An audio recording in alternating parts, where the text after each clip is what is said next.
Welcome to the Simpler Business Podcast, where we talk about ways to do what you love and serve your people in a way that brings you income and freedom.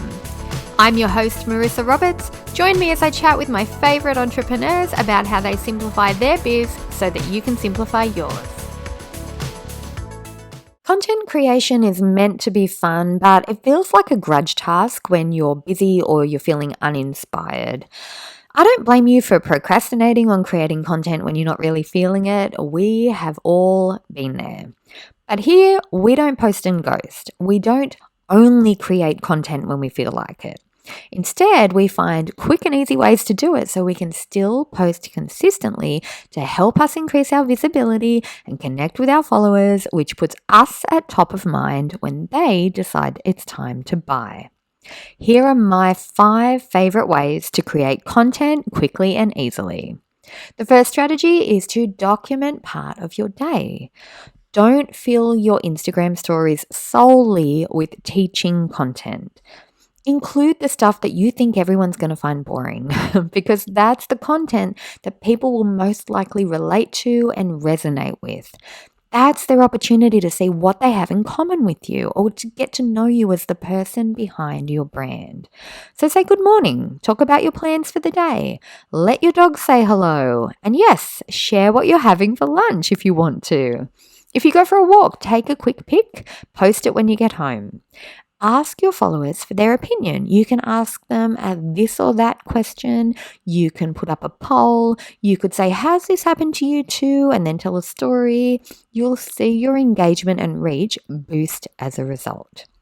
And remember, for this kind of content, the less perfect and polished you are, the better.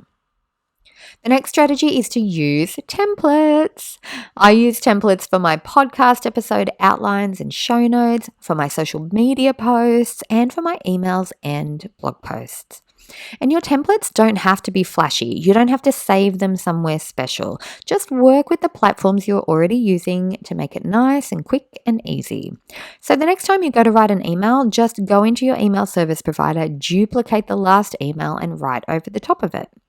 Or you could duplicate your last blog post and write over the top of that.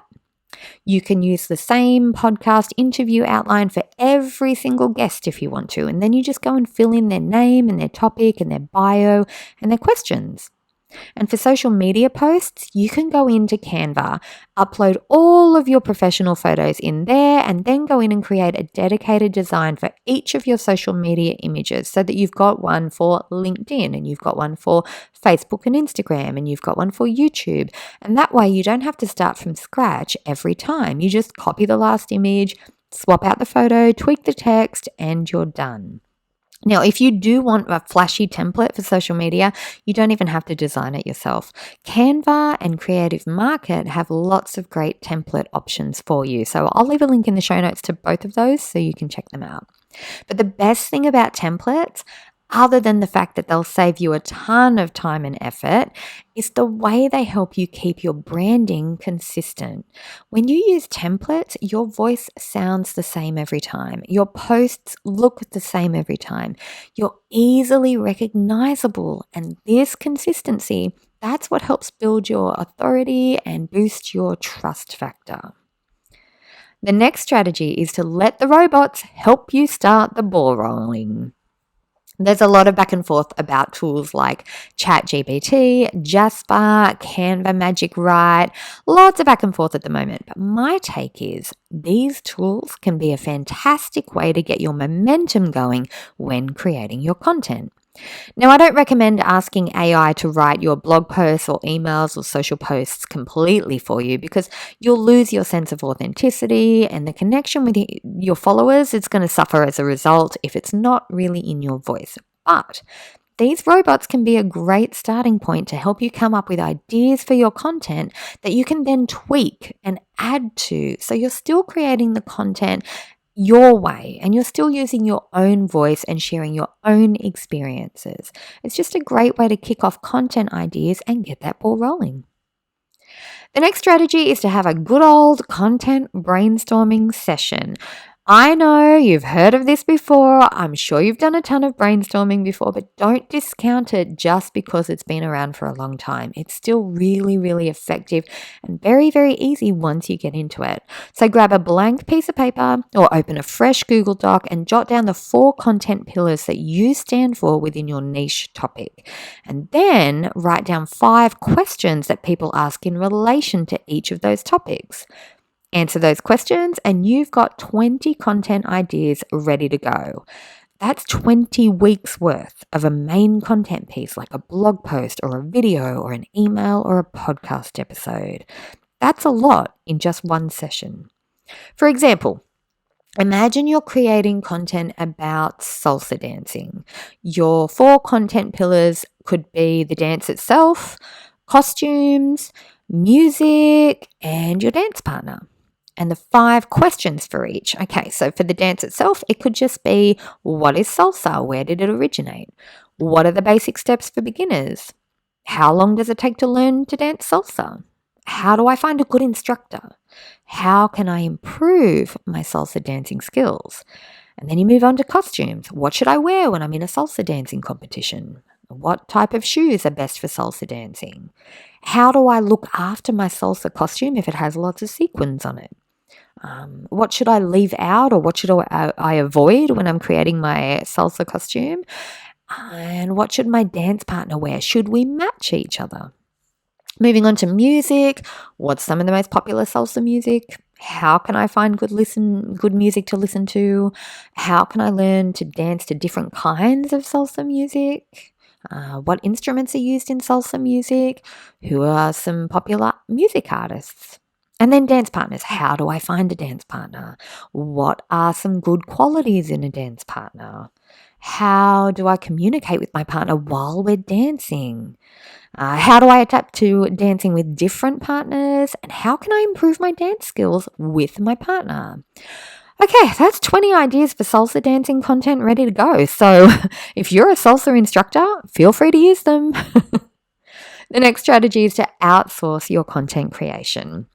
You do not have to do everything yourself. If you have templates and a list of content ideas, you can outsource the content creation to a virtual assistant, to someone on Upwork or Fiverr, or to one of your local teams who loves being on social media anyway and probably knows all the trends better than anyone else.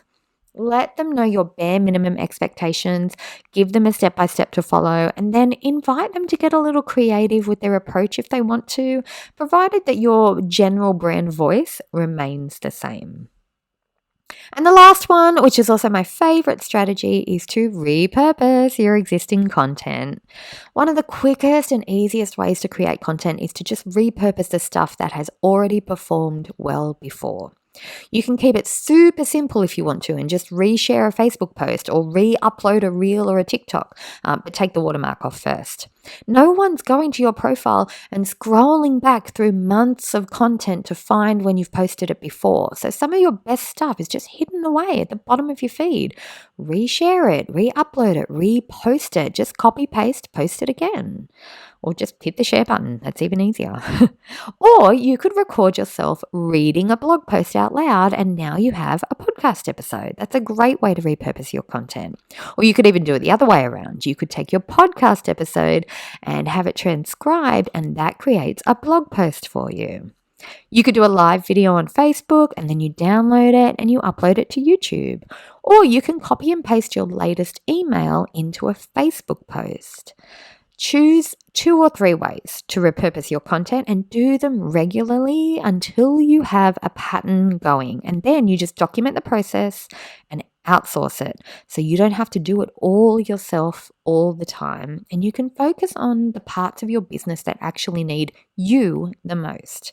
And if you'd like a step-by-step on how to repurpose your content the quick and easy way, I'm sharing how I do it in my upcoming workshop. So I'll leave a link in the show notes so you can check it out. So those are my 5 favorite strategies to create your content quickly and easily. I hope you found them helpful. I would love to know if you have a favorite strategy of your own. I would love to know what it is. So come on over to Instagram anytime you want. You'll find me at Marissa Roberts Official, and I'll leave a link in the show notes for you. And yeah, let's have a chat about creating content. I love sharing ideas. I'd love to hear what you've got as well. And also, if you found this really helpful, I would love for you to leave a rating or a review on Apple Podcasts and let me know, because I want to make sure that I'm creating content that helps you out, that you find interesting or relatable or helpful. It would make my day to know that. So yeah, let me know. I will see you in the next episode. I hope you enjoyed this episode of the Simpler Business Podcast. If you did, please subscribe, rate and review us on Apple Podcasts. There's a link in the show notes to make it nice and easy for you, just the way we like it. If you're ready to simplify and scale your business, you can get started with my free audio class at marissaroberts.com. See you next time.